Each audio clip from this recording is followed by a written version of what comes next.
Сәлем достар, бүгін біз сіздермен қазіргі таңда хит болып жатқан испанский чизкейкті үй жағдайында жасайтын боламыз. Өте нәзік, дәмді болып шығатын чизкейкті менімен бірге жасаңыздар. Ал бастамас бұрын каналға тіркелуді ұмытпаңыз. Алдымен 700 грамм творожный сырды аламыз өлшеп осылай.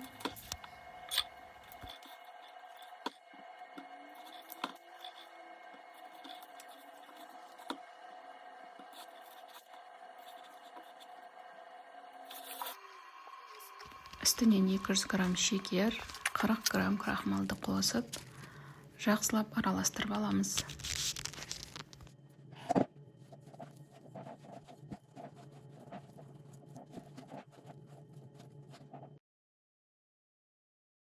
Барлығы біртекті массаға дейін араласқанға дейін жақсылап араластырып, жұмыртқаны бір-бірден салып, тағы да араластырамыз.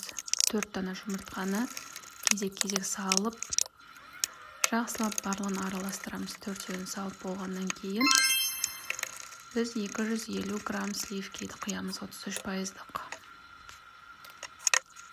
Оны да жақсылап араластырамыз. Осындай әдемі кремообразный масса шығады. Мен алдын ала фольгамен құятын форманың сыртын қаптап дайындап қойдым. Осылай кез келген формаға құйсаңыздар болады.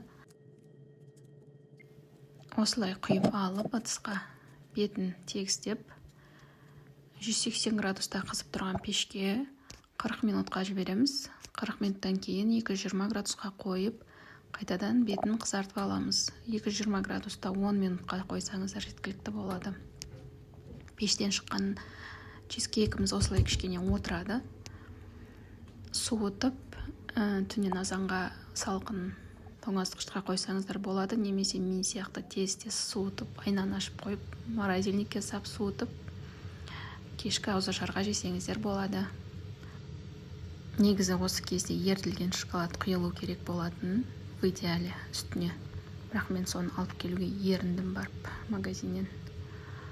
Осылайда жақсы өтіп кетті. Жасап көріп, нәтижесімен комментарийде бөліссеңіздер қуанып қаламын.